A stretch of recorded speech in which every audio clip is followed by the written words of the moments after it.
Oh gosh, no. Keep it going. No, Nick's gonna know. No one else will know though. No one else will know. But Danny will know too exactly who said what. Yeah.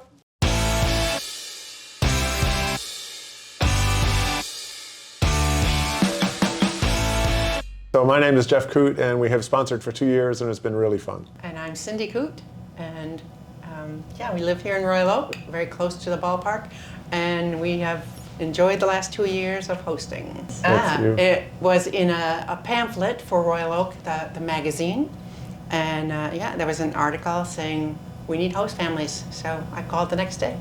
And we'd had foreign exchange students in the past, so we were kind of used to having people in our house. We thought, yeah, it'd be good fun, so that's what we did. What's that draw to have, to shelter? I think it's lunacy, actually. There's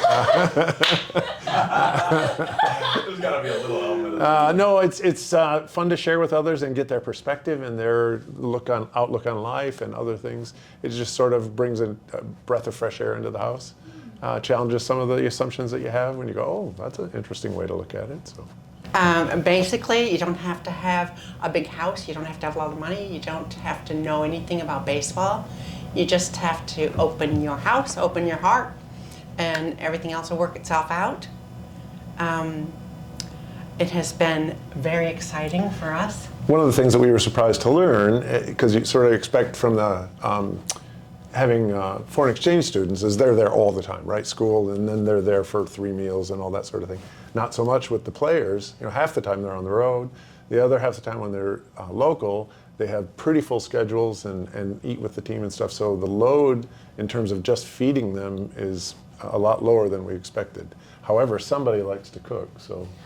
And they're probably pretty lucky. Yeah. I do like to take care of them, especially breakfast, load them up before they head out. So. Oh, one of the players, we shouldn't say names. We shouldn't say names.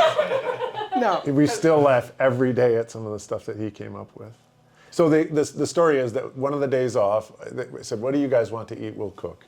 So they said, oh, steak's okay, yeah. We ended up making beef Wellington. And they just gushed over it to the point that one we're talking about came to Cindy and said, I'm serious, that's the best meal I've ever had in my life.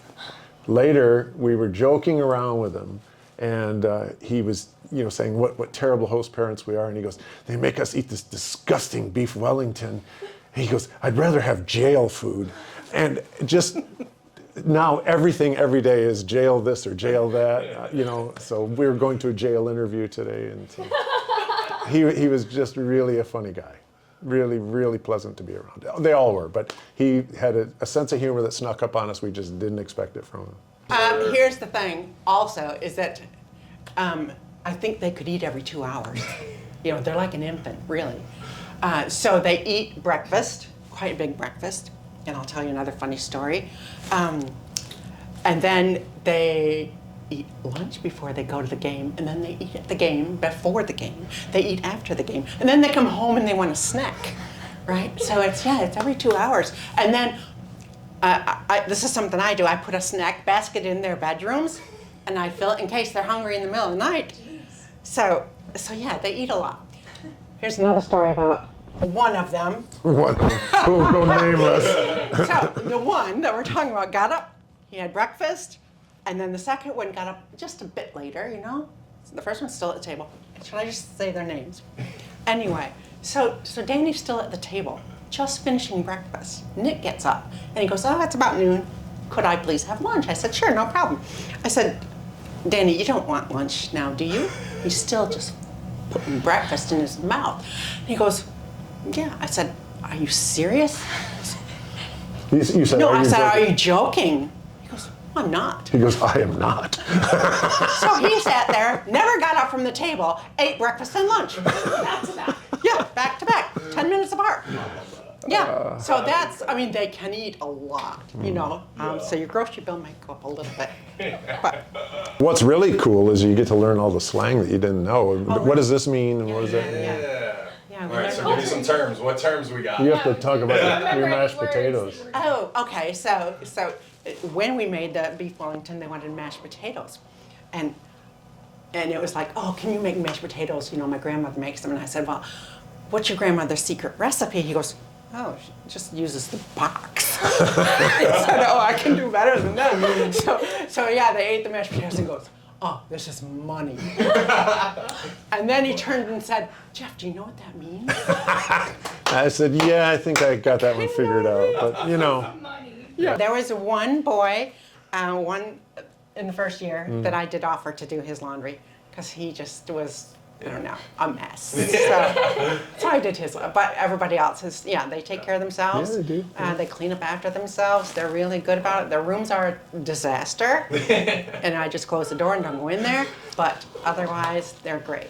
What's funny is one of them said that, well, you know me, I'm a neat freak, and so my room, and his room was a disaster. And you go, well, I would hate to see it if you weren't a neat freak. But it's contained, it's in their room, it's like, cool. Yeah, So, live how you like. Space. yeah. Yep. We have 3 bedrooms. On the main floor, yeah. Yeah, and then a small bedroom in the basement. We have a really modest house. Maybe that's something that I've heard people say, oh, I'm not sure I have the room. They don't take any room. They live in the bedroom and they mostly hang out in there and play video games or whatever. When they pop out, they're really personable and friendly and all that sort of thing. So the very first year we had one upstairs and one in the basement. And then we sort of said, there's probably a better way to do this. We had the second bedroom, and I just needed to get the trim installed and that sort of thing. So did that. And so it was, they're adjacent and they share a bathroom.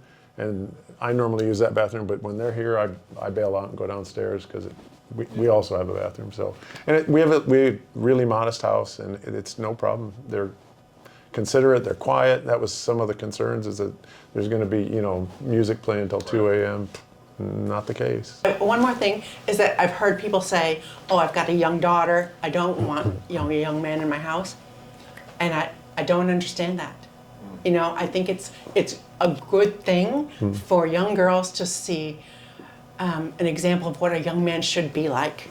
To experience having a big brother maybe, and to know that this is a role model for how gentlemen should be. Very polite, very respectful, Yeah. always. So always. if you all 5 of them, 6 of have them. a young daughter in your house, don't worry about it. They couldn't be more gentlemanly and big brotherly, and it's a good thing for girls to see how boys should act. Yeah, depends on how far they've come from. Gotcha.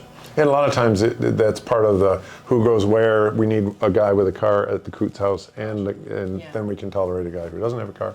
But we've said, we live so close, it's not a big deal, but we haven't had to do that yet. Very occasionally, once or twice a season. But the kids don't understand how their parents are suddenly baseball fans. We have 4 grandchildren who kinda don't know how to act when they're in our house. Another funny story. I was gonna say. Another funny story. So Nick was laying on the couch, and our 13-year-old Whitney came in. She didn't realize, she thought it was her mother. She goes, "Mommy," like that. And he goes, "What's up?" So then she came out totally embarrassed. She would never go near him again. Even to the point where she wouldn't come in our house if he was there. So. But you were asking, all of the positives and all that sort of thing, and there's been a ton of them. And are there negatives? And the answer is not really that we've experienced. No. I mean, it is 2 people in your house, and I don't count that as a negative, but I could appreciate some might. Because you're sharing space with other people, and in the same way that we expect them to be quiet, well, we are whispering around in the morning while they, sleep in, understandably getting in at 2 or 3 or something in the morning. Another point that we didn't realize is some of the bus trips really long and really arduous, and they get in late.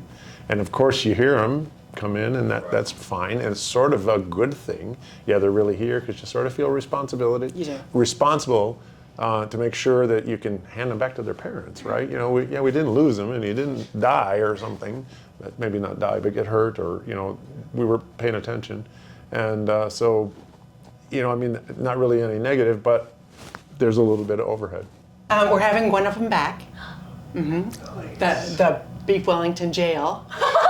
He's coming back. Actually, he texted me and said, "I'm coming back to Royal Oak," and so I texted Kurt very quickly. I said, I just want to make sure Danny can come back to our house. Yeah. He goes, well, he hasn't even signed the contract yet. They're like, well, I'm sure sure that he signs the contract that he's going to my He's got his priorities, right? So yeah, Danny's coming back, and then we'll have a second one, but we don't know who yet. So it's clear who he's more afraid of, his host mother Yeah. or Kurt. Yeah. That's real life, though. Yeah, it's like- Yeah. he knows what side his bread's buttered on, literally. I've learned a lot about baseball. Honestly, if you had asked me 3 years ago, are you a baseball fan? I'd say, no, I don't care anything about baseball, I mean, I understand basic rules, but these boys have taught me so much about baseball that I feel like I understand the game a bit more. And For me, it's an appreciation for their commitment to the game and bettering themselves, and just the amount of energy that they put forward to, like you said, to enhance their skills and hopefully to find their way to the big leagues. And it's been really amazing to watch the amount of commitment. I'm not sure that I have had in my life that commitment to any one thing that these guys just exude. So. to me, it means being a part of a bigger thing. It's not just having somebody live in your house.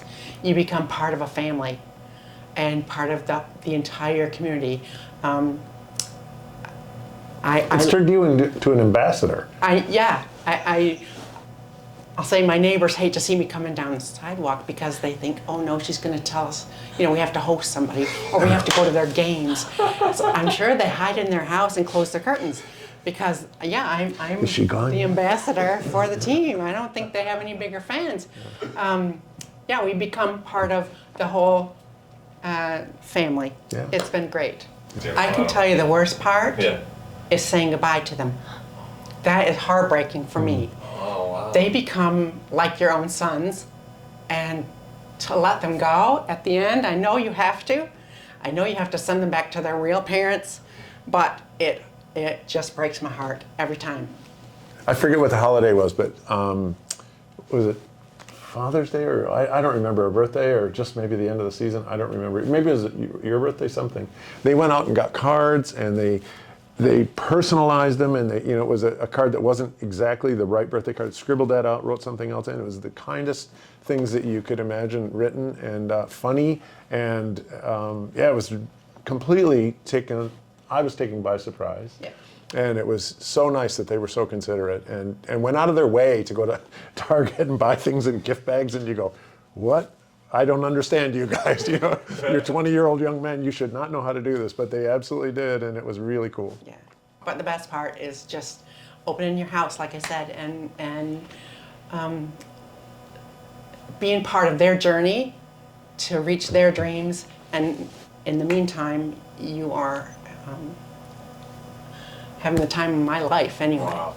It's been really great. Yeah, it has been really good.